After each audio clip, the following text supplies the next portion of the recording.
사도행전 28장 16절에서 22절까지 말씀이 되겠습니다.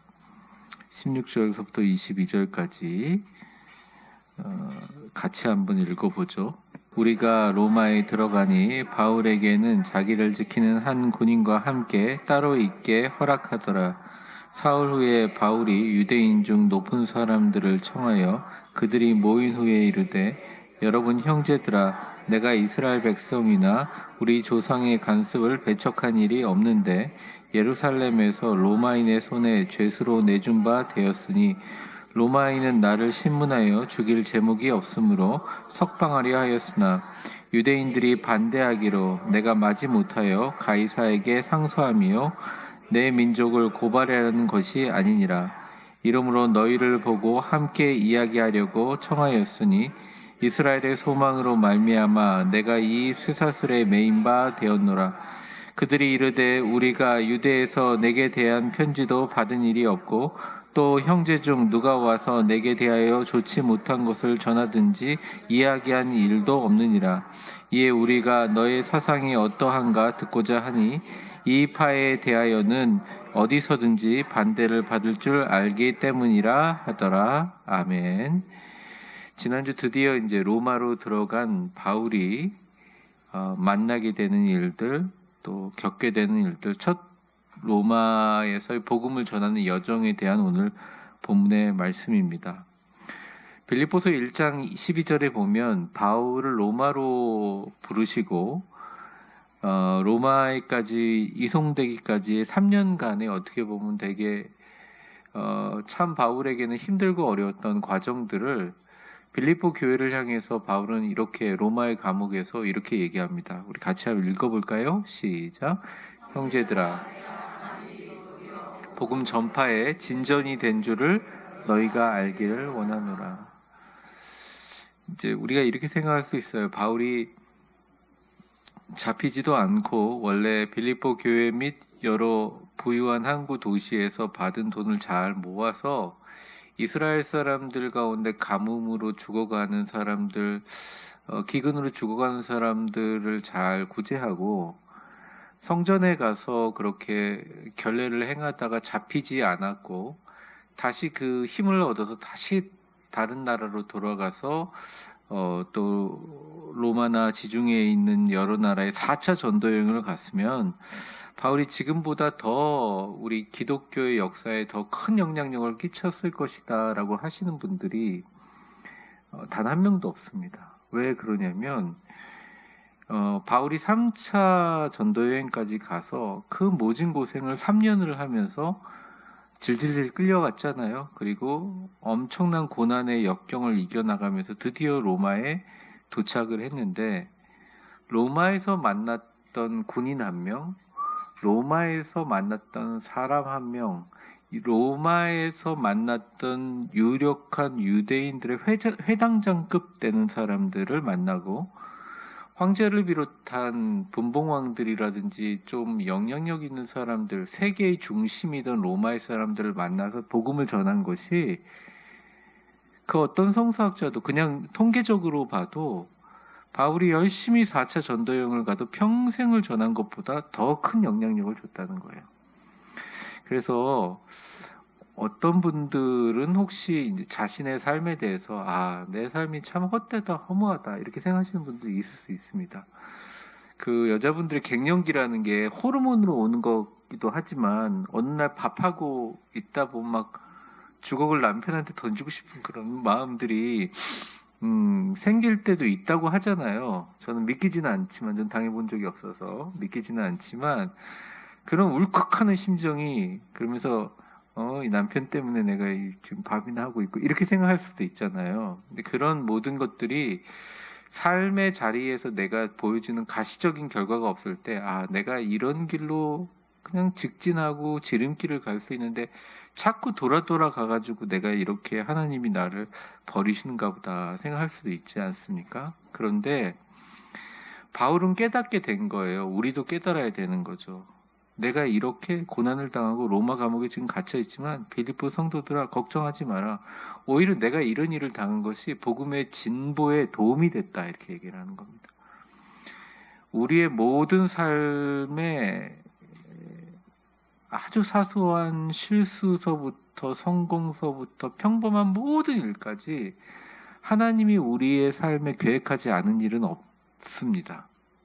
그래서 나에게 지금까지 일어난 모든 인생을 굳이 부정하려고 하지 마시고 하나님이 나를 이끌어온 과정이라고 받아들이시고 그 안에서 더 큰 소망을 갖고 우리는 기도해야 될 줄 믿습니다.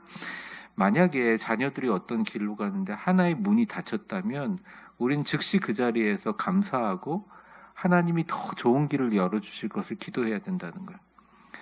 한 미국의 어느 길거리 인터뷰에서 할아버지 할머니가 이렇게 손잡고 오는데 어떤 분이 이렇게 인터뷰를 해요. 인터뷰를 하는데 나이가 어떻게 되세요? 그러니까 나 몇 살로 보여? 그러니까 이제 그 인터뷰어가 83 정도로 보이십니다. 그랬더니 할아버지가 아니야 나 98세야 이렇게 얘기하고 그다음에 옆에 할머니가 나는 몇 살로 보여? 그래서 잘 모르겠습니다. 난 93세야. 그래서 웃으시는 거예요. 이렇게 두 가지 질문을 하는데 한 가지 질문이 뭐였냐면 참 좋아 보이시는데 인생을 그렇게 살아보시고 정말 자기가 아끼는 다음 세대들, 후세들, 젊은 사람들에게 해주고 싶은 말이 뭡니까? 그러니까 딱 한마디 하시는 거예요. 어떤 일이든 긍정적으로 생각하라. 이게 사람이요 아무리 좋은 것을 먹고 아무리 좋게 건강을 관리를 해도 마음에 이게 안 된다 생각을 하고 마음에 상심이 들고 그러면 확 늙어볼 뿐만 아니라 생명이 단축된다는 걸 많이 느끼게 됩니다. 하나님을 잘 믿는 분들이 저는 건강했으면 좋겠고 또 이 땅을 살아가는데 기쁘고 즐거웠으면 좋겠는데 바울은 물론 죽을 수밖에 없다는 것을 자기가 알고 있었지만 매 순간 로마에 도착한 것은 하나님의 기적이요 은혜요 축복이라는 것을 계속 되뇌었단 말이죠. 죄송하지만 옆 사람 보면서 이렇게 얘기해 봅시다. 당신이 이 자리에 계신 것은 하나님의 뜻이요 기적이요 은혜입니다. 이게 뭐 설명할 길이 없는 거예요. 사실은 우리 인생에 하나님의 축복이라는 것이죠. 그래서 오늘 첫 절에 보면 로마에 딱 들어가서 이렇게 보입니다. 첫 절 한번 보여주세요. 우리가 로마에 들어가니 바울에게는 자기를 지키는 한 군인과 함께 따로 있게 허락하느니라. 원래 로마에 딱 들어가면 이 미결수니까 손목이 많이 묶여 있어요. 그래서 프레토리움이라는 감옥에 갇혀 있다가 특별히 그 율리오 백부장이 바울을 그 고난 가운데 같이 지냈잖아요. 배 파손할 때도 있고 뭐 멜리데 섬에도 그러니까 되게 좋게 얘기했던 모양이에요. 그래서 바울에게는 그 옆에 군영 밖에 셋집으로 옮겨지는데 그럼에도 불구하고 미결수이고 죄인이기 때문에 손목에 수갑 같은 것, 이 쇠사슬을 찹니다. 발목도 차고요. 근데 여기 보면 자기를 지키는 한 군인과 함께 따로 있게 허락하니라 이렇게 얘기해요. 이건 뭐냐면 당시에 자기를 지키는 간수, 이건 황제를 만날 죄수이기 때문에 무사하게 도착시킨 것은 또 참 잘했지만 율리오도 한숨 쉬었겠죠. 잘됐다. 한숨 놓았겠죠. 그런데 이 사람이 살아서 잘 자결을 하거나 목숨을 끊을 때 잘 살아서 황제 앞에 쓸 때까지 보호를 해야 돼요. 그래서 매일매일 한 사람씩 간수들이 와서 똑같이 팔목에 수갑을 차고 같이 있어요. 영화 코미디 영화에서 보는 것처럼 진짜 둘이 발은 같이 안 묶습니다. 근데 손목을 두 개를 딱 묶고 같이 있어요. 근데 이게 매번 바뀌는 거예요. 그럼 손목을 묶으면 어떻게 합니까? 화장실도 같이 가야 되고 밥도 같이 먹어야 되잖아요. 근데 바울은 이걸 축복으로 여긴 거예요. 왜냐면 거의 1년을 이렇게 있었는데 매일 사람이 바뀌잖아요. 그럼 여기 이 사람은 꼼짝없이 바울 옆에서 얘기를 들어야 되는 거잖아요. 이 복음 전도의 기회로 삼은 거예요. 근데 되게 웃긴 게 뭐냐면 하필이면 그 수갑을 찬 사람들은 황제에게 바울을 인도할 사람이기 때문에 군인 중에서 최고의 수준이고 최고의 뛰어난 황제 친위대만 임명했다고 해요.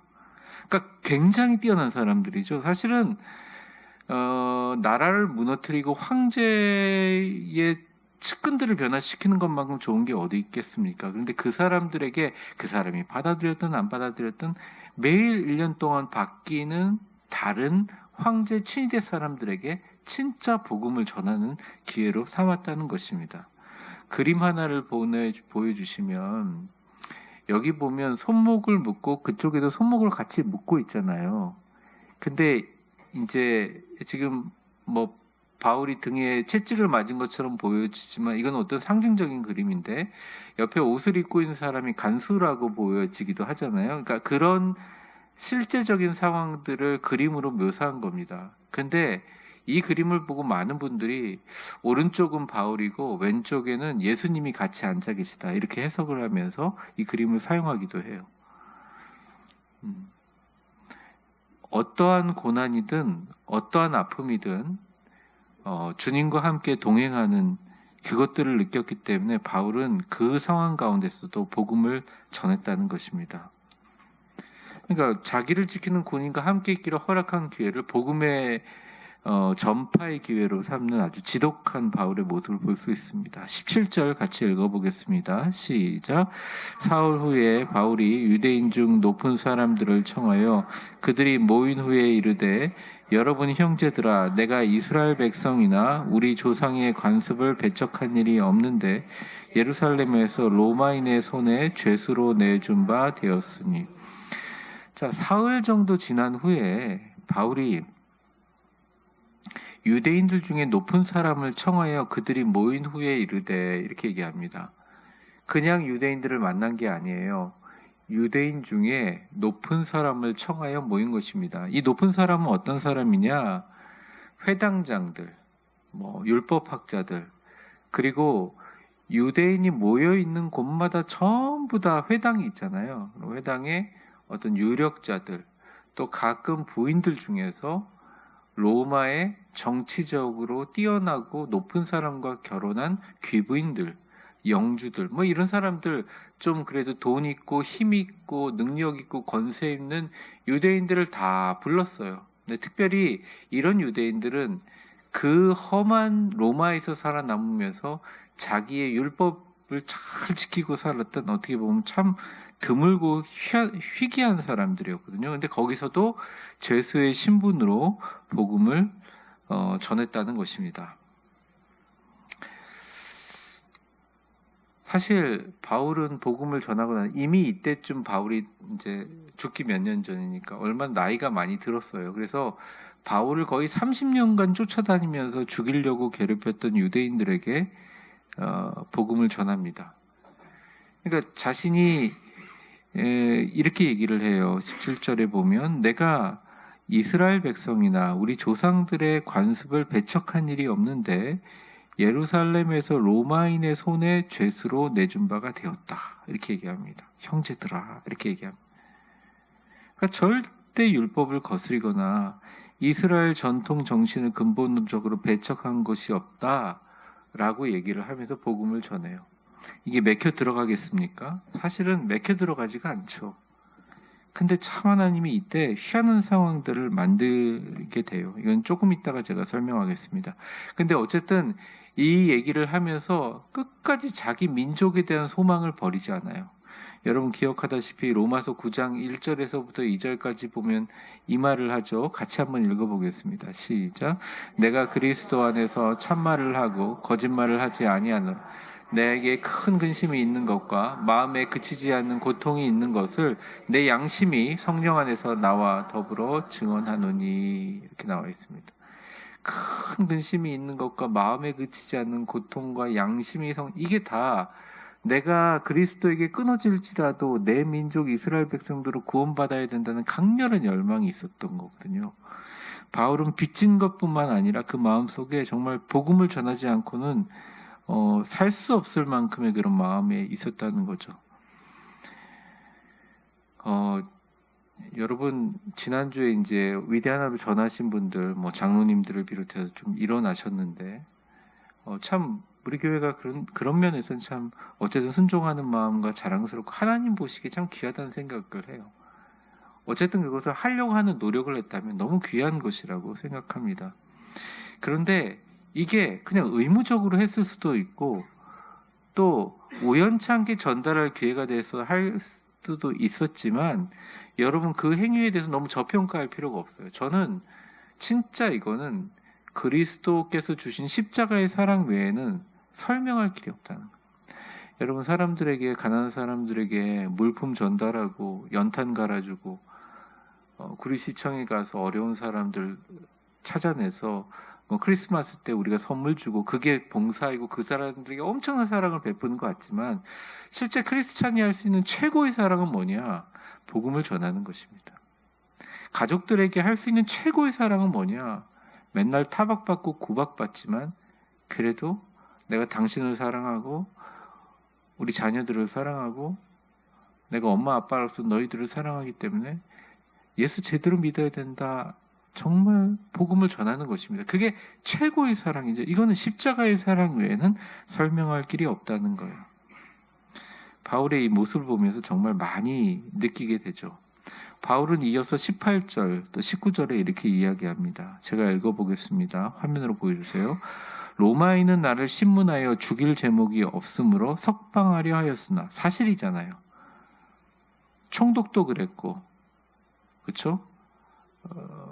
로마인이 아니라 아그리빠 왕이 왔는데도 죽일 어떻게 보면 그런 것들을 하나도 찾지 못하지 않습니까? 그래서 안 죽이려고 했는데 오히려 19절에 보면 유대인들이 반대해서 어차피 이렇게 내가 순교를 할 바에 내가 마지못해 가이소에게 상소하며 이게 나의 민족들이 나를 죽이려고 한 걸 고발하는 게 아니다. 이거는 정말 황제에게 복음을 전하기 위하는 것이다. 사실 우리 민족을 위하는 것이다.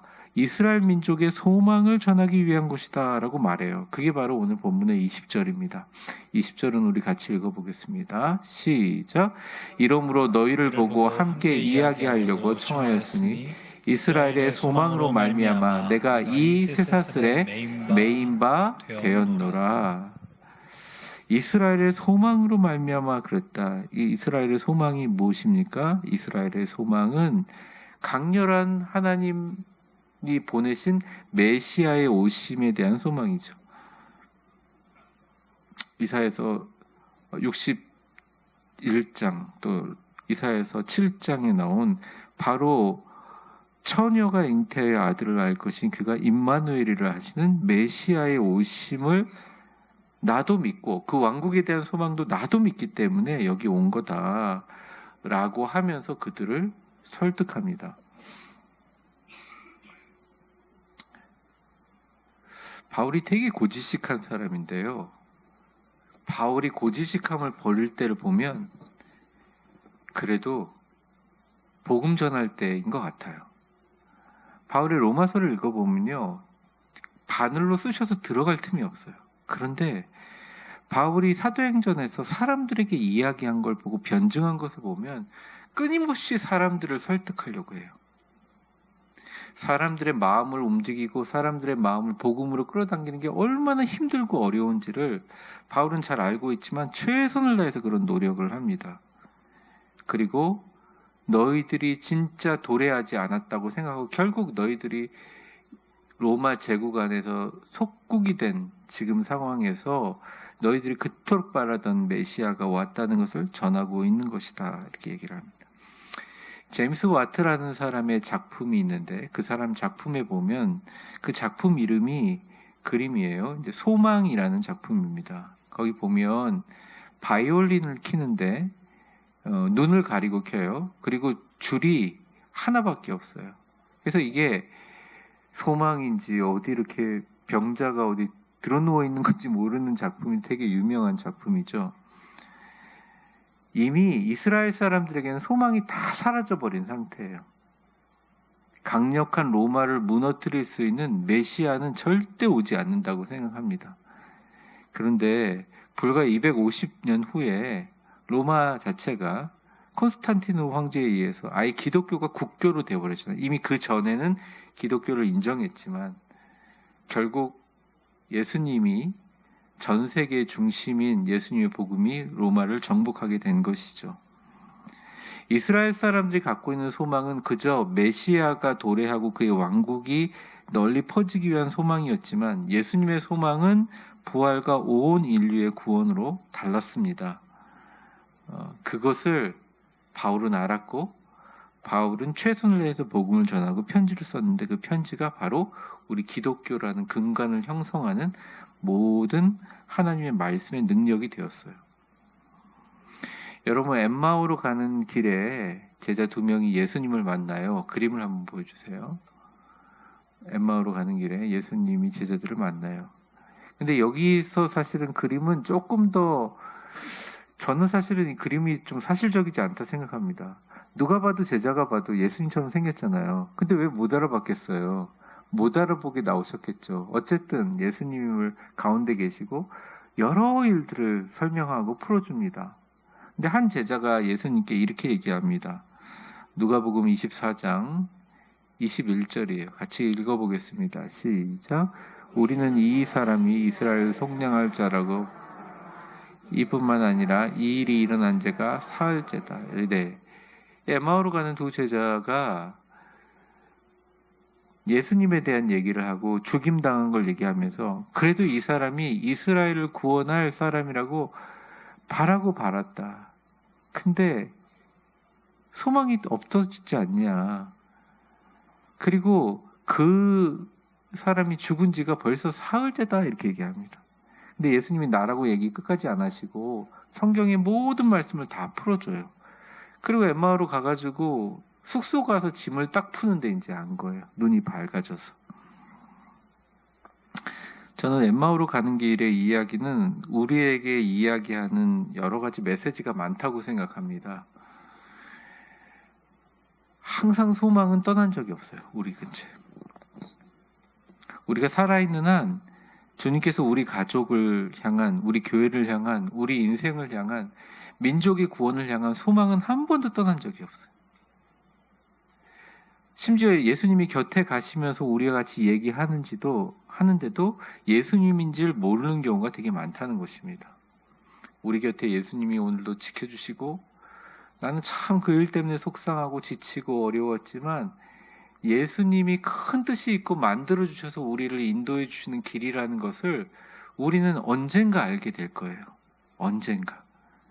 근데 더 행복하고 지혜롭고 우리의 인생을 기쁨과 감사로 살 수 있는 방법은 그 언젠가가 아니라 지금 여러분 곁에 예수님이 있다는 사실을 인식하는 거라는 거죠.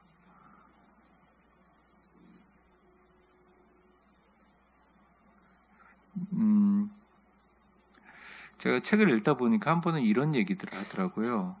사람의 몸의 가치가 얼마일 것 같냐 이렇게 얘기하니까 뭐 사람들이 얼마 막 얘기합니다. 뭐 몇 억, 뭐 20억 이렇게 얘기하는데 이제 그 심리학자가 얘기하는 겁니다.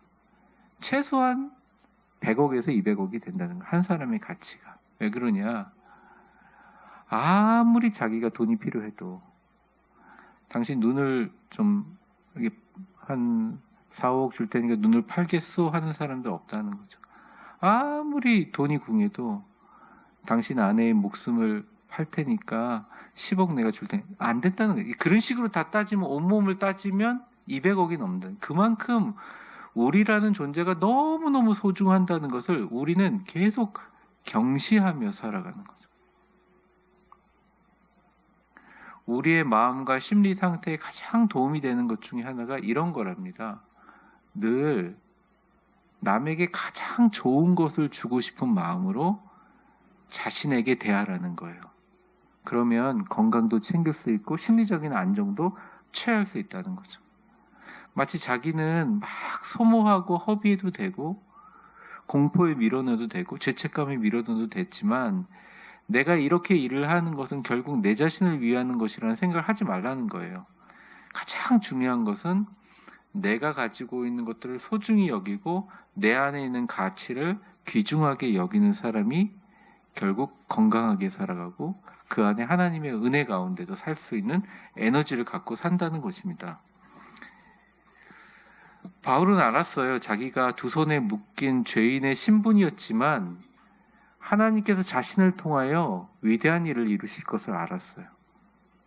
그래서 그들이 받아들이든 안 받아들이든 최선을 다해서 복음의 소망을 그리고 전했습니다. 그리고 바울은 알았어요. 그 자리에 예수님도 함께 계심을 알았다는 겁니다. 모르겠습니다. 우리의 인생이 앞으로 펼쳐질 때 무슨 일이 일어날지는 모르겠어요. 또 저희 교회도 이 나라도 앞으로의 세상도. 하지만 분명한 것은 우리가 이런 마음으로 살아간다면 언제나 어떤 일 가운데 예수님은 우리와 함께 계십니다. 함께 동행하세요. 우리가 진실한 마음으로 하나님께 눈물을 흘리고 기도할 때 주님은 우리와 같이 듣고 계신다는 거예요. 아무도 몰라도 바울 혼자 알았던 바울을 통해 하나님 역사하시는 것을 우리는 보게 됩니다.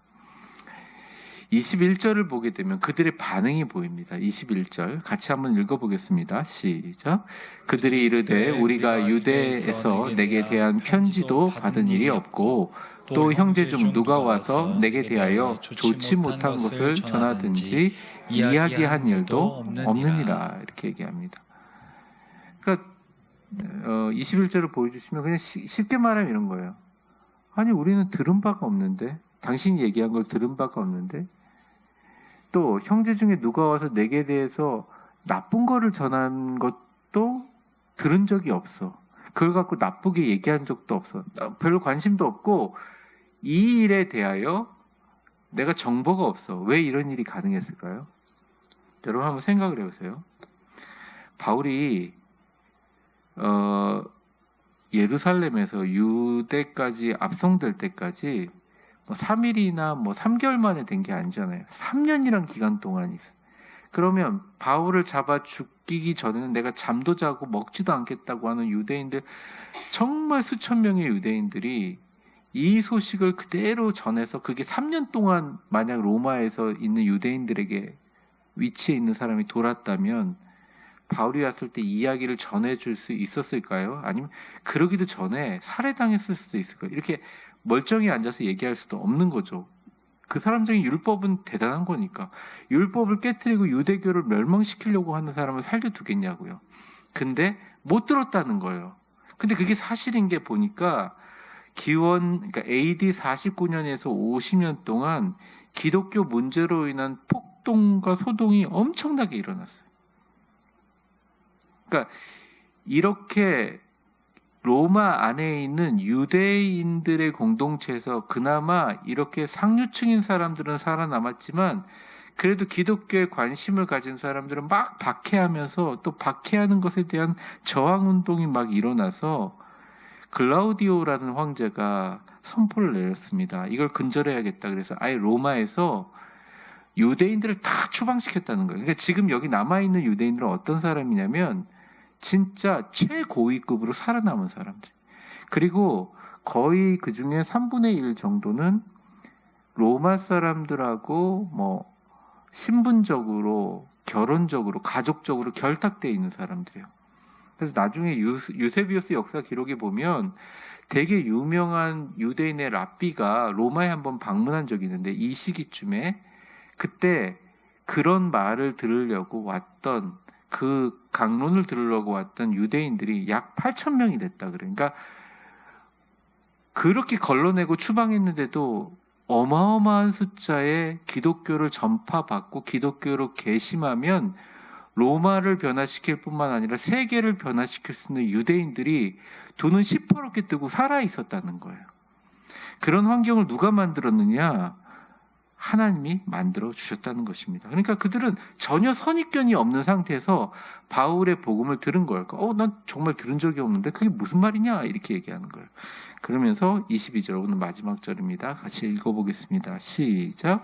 이에 우리가 너의 사상이 어떠한가 듣고자 하니 이 파에 대하여는 어디서든지 반대를 받는 줄 알기 때문이라 하더라. 아예 이 사람들은 바울이 자기 율법 지킨다고 하니까 유대교라는 걸 아예 인정하고 기독교라고 아예 생각도 하지 않는 거예요. 유대교의 종파 중에 메시아 사상을 잘못 받아들여가지고 핍박을 받는 하나의 종파로 알았던 거예요. 그러니까 그렇게 복음이 시작되는 거죠. 저는 아니지만 옛날에 저랑 같이 중고등 부서 옛날에 문학의 밤 그런 거 있었잖아요. 옛날 국민학교 그리고 같이 다니던 친구들 중에 대부분은 먹을 거 줘가지고 온 사람이고 고등부쯤 들어오니까 다 어디 가서 연애할 데가 없어 다 온 사람들이지. 근데 실제로 만나서 결혼한 친구도 있어요. 제 동갑내기 친구 아직도 그 교회를 다니고 있는데, 그러니까 다 딴 데 관심이 있어서 온 거예요. 근데 결국 그게 빌미가 돼서 정말 장로님도 되시고 집사님도 되시고 선교사도 되고 목사님도 되고 그러잖아요. 제가 그걸 보면서 혹시 여기서 교회 연애하러 다니시다가 오신 분은 표정상으로는 잘 안 보이시는 것 같은데 안 계실 거라고 믿고, 어쨌든 고귀하게 교회를 왔던, 저속하게 교회를 왔던, 유대인 종파라고 믿고 예수님에 대한 사상을 받아들이던, 십자가를 믿던 상관없다는 거예요. 유대인의 가장 영향력이 있는 사람에게 그런 식으로라도 복음이 전파되면서 진짜로 바울이 로마에서 뿌린 첫 번째 복음의 씨앗이요 열매가 되었다는 것입니다. 그러니까 이해가 되잖아요. 불과 한 100년이 지나고, 100년도 안 되죠. 100년도 안 되고 나서 사람들이 측정을 해보니까 로마의 전체의 절반이 기독교인이고, 200년이 지나니까 황제의 측근과 관료들이 다 기독교인이고, 300년 되니까 아예 자기들 체면도 있고 수많은 신화의 나라, 수많은 황제의 숭배로서 전체 로마 제국을 운영했던 나라가 아예, 콘스탄티누스라는 황제 자체가 꿈인가요? 저도 정확하게 기억 안 나는데 십자가의 그 환영을 보고 나서 아예 나라의 문양에다가 십자가를 넣고 기독교 국가로 변화버리잖아요. 이 힘이 어디서 나왔느냐? 바로 바울과 함께 손목에 묶였던 근위병들과 그리고 유대인들, 로마의 유력자들하고 친했던 유대인들이 바울과 똑같은 유대교의 사상을 가지고 예수의 복음이 스며들어간 의심하던 사람을 통해서 복음의 불길이 시작됐다는 거예요. 여러분, 한 사람의 힘을 절대 무시하면 안 됩니다. 한 사람이 전도되기 시작하는 게 정말 중요해요. 우리가 진심으로 기도하고 복음의 씨앗을 뿌리면 반드시 열매 맺을 줄 믿습니다. 꼭 전도나 선교뿐만 아니라 저는 이렇게 생각합니다. 오늘 말씀을 듣고 주님이 나와 늘 함께 계시는구나. 복음은 전염성과 생명력이 있구나. 그래서 주님께서 복음을 전하면 그 복음에 목매이고 힘들었던 내 마음에 정신 차리고 집중해서 한 명에게 전하면 그것이 반드시 하나님의 능력과 역사가 되겠구나. 우리는 생각할 수 있다는 것입니다. 결론을 맺겠습니다. 삶의 모든 순간을 선교로 지향하는 사람들에게는 걷는 모든 땅이 하나님의 나라다. 심지어 내 손목에 같이 묶여서 나를 구속하는 사람조차도 복음을 가장 효과적으로 전달할 수 있는 복음의 일꾼으로 만들 수 있는 기회라고 생각하는 마인드라는. 두 번째는 오직 십자가의 사랑만이 우리로 하여금 복음을 전하게 하고 선교의 사명을 감당하게 한다. 나를 그렇게 죽이려고 하고 나를 잡아 죽이려고 그렇게 자기를 30년 동안 괴롭히던 결국 유대인들을 통해서 복음이 전한. 참 바울이 고집이 센 것 같아요. 제가 볼 때. 황소 고집 이런 고집이 없어요. 바울이 유대인으로 향하려고 그러니까 계속 때리고 쳐가지고 막 마게도니아 사람들 보내고 뱅뱅뱅 돌리잖아요. 그리고 나중에 포기를 시키잖아요. 나는 이방인의 사도이구나. 그런데 결국 어떻게 해요? 로마 가서 유대인의 유력자부터 부르잖아요. 첫 번째 복음의 열매는 누가 돼야 되냐? 우리 내 민족, 내 사람, 내 조국 사람이 되는데 이렇게 생각한 거예요. 그래서 하나님이 그 고집을 알고 있기 때문에 그런 사람들 심어줘서 엄청난 역사가 일어나게 되죠. 그리고 오늘 마지막 말은 복음은 전염성이 있고 생명력이 있다. 실망하지 않고 뿌리면 제국을 바꾸는, 그리고 한 생명이 피어나는 축복의 역사가 일어나게 된다라는 것을 배웠습니다. 여러분, 무척 덥고 힘든 이제 여름도 조금 있으면 끝날 거라고 생각합니다. 그리고 교회도 또 우리의 삶도 계속적으로 하나님이 지향하시는 바를 한 걸음 한 걸음 묵묵하게 뚜벅뚜벅 걸어가려고 생각합니다. 근데 어떤 큰 단체나 어떤 큰 역사를 보기 이전에 내가 오늘 하루 걸어가는 발걸음에 진짜 주님의 복음을 들고 복음을 전하려는 마음을 가지고 그 복음을 들고 있는 나의 마음 가운데 예수님이 같이 계시다는 마음을 갖는다면 여러분의 인생은 하나님의 영광의 축복의 복음을 전하는 걷는 길이 될 줄 믿습니다. 반드시 하나님께서 여러분과 함께 하시고 기적과 축복으로 역사해 주실 것입니다. 우리 같이 기도하는 시간 갖겠습니다. 축복합니다. 이제는 우리 주 예수 그리스도의 은혜와 역사의 주관자가 되신 하나님 아버지의 사랑과 성령의 충만하심과 교통하심이 너무나 컴컴한 어두운 밤 같지만 예수님이라는 횃불을 들고 빛으로 나아가며 온 세상을 향하여 복음의 빛을 밝히기를 원하시는 우리 위대한 교회 수협에 참석하신 사랑하는 성도님들 한 분 한 분 머리 위에, 그리고 그들이 앞으로 살아갈 때 주님 지켜주시고 보호하여 주시고 전진하게 만들어주시는 주님의 미래의 능력 위에 이제와 영원히 함께 계실 것을 간절히 축원하옵나이다. 아멘.